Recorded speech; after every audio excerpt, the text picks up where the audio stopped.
So definitely the first question, I think you also followed the news, what would be happening with what had happened in Paris, how these deals are negotiated, what are the results, and how it seems from Donetsk. Are there the hope, are there the feeling that this is the end, or what the people think, and what is your analysis? Great, thank you very much. Definitely it's the great hope.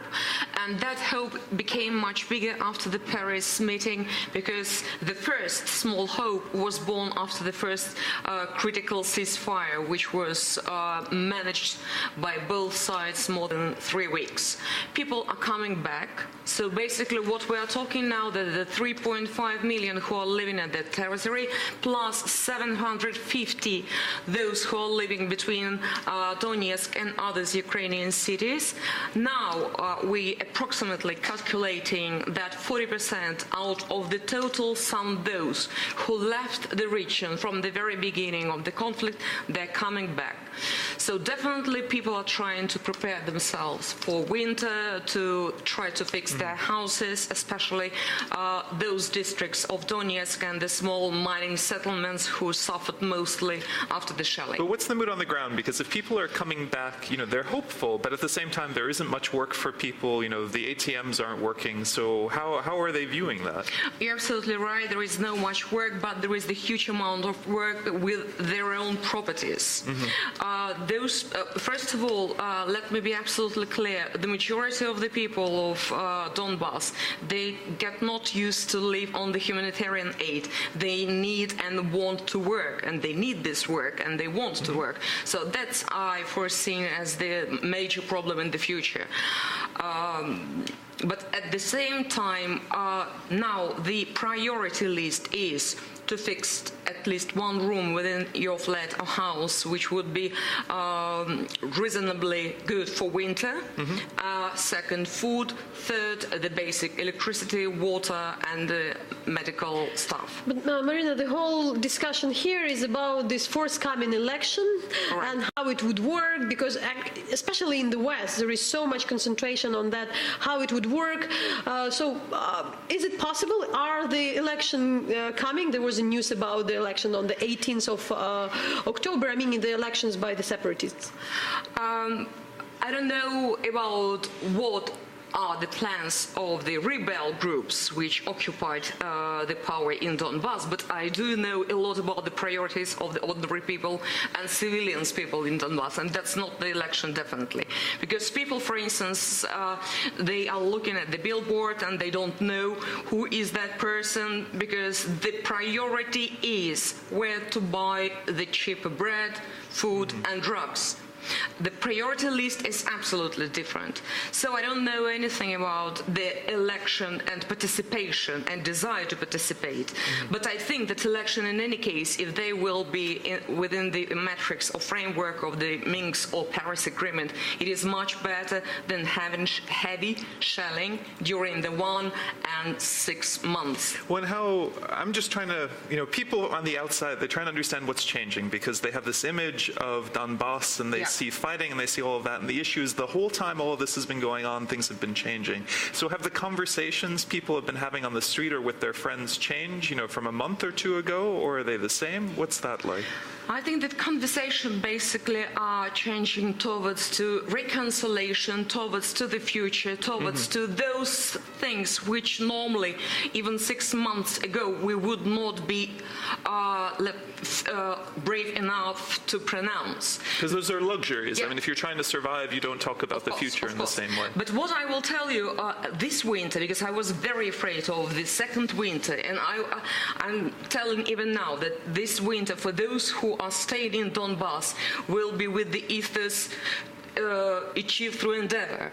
Because we are not ready. But why? Because there's a shortage of coal? What else are the other issues? Because a lot of issues, but if you remember, for several months, the humanitarian missions activities were blocked. Yes. And the major help was not delivered in time. Basically, is that being felt? Because now the UN has been kicked out as well, correct? No. Everything was lobbied, properly fixed, and now everybody is working and accredited. Since when? So what was the period? Since 3 days ago, everything is more or less okay. But what was before? What was before? What was this gap with the humanitarian aid? The gap was about almost 3 months. So there was no humanitarian aid coming. Why? No. Because DPR people decided to create or to institutionalize the authority and to create the committee where they to understand who is working on their territory. Normally, those people, they are copying the worst practices from the previous party of region elite, and they created huge amount of the bureaucracy. You've come up to that topic, so there were a lot of talks about, institutionalizing Donetsk people, yes. So these self-proclaimed republics, and many, even like the foreign journalists who've been there, and we also working said that, it's already kind of a separate state like Transnistria. Is it there like that? Do you have this feeling? First of all, I probably might be rude saying that something like Transnistria is not suitable at all, because we would never survive as Transnistria. And I think that institutionalization of those people who were left for more than 1.7 months, it's inevitable, Natalia. If you will not pay attention, if you will not interact with the group of people, not talk even to the civilians, people they naturally born for self-organization. And if those people do have the support and proper weapons and so on and so forth, definitely they will self-organize. So do you see it in general as a frozen conflict? Do people expect it to be a frozen conflict? So what do you see? You live in Donetsk. What would be your life in Donetsk after, even if we expect that there is no fire, but it's still not integrated back into the Ukraine? I can't even imagine what kind of life would face more than 4 already million people of that territory if we are not going to reintegrate that part of Ukraine into Ukraine. It is just impossible. This territory will not survive. It is not the Transnistria. We do not have the agriculture on that territory. We will not be able to feed our people. It is just impossible. That scenario, of course, if we are talking... But everybody speaks about this particular scenario. Look, we've discussed with you many times that the majority of people who are from the expert communities, they're extremely intellectual and very clever. But in order to do the analysis, you have to have the real data, information from the ground in order to do the proper forecast.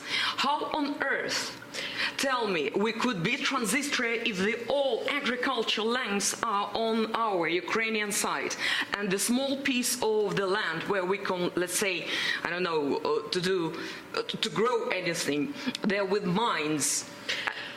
So the very common question then would be, what could, Moscow do? What can Kiev do? What can international community to do with, you working as a volunteer, and probably there are some needs to fulfill. Of course. I mean that, everybody should do his or her or their work properly. That's my opinion. The chair politics and expertise, that's one level. The people diplomacy, that's another level. But the conversation of the civilians from the occupied territory with the civilians who are on that land, that's the only way, according to my personal opinion, to reintegrate back Donbas.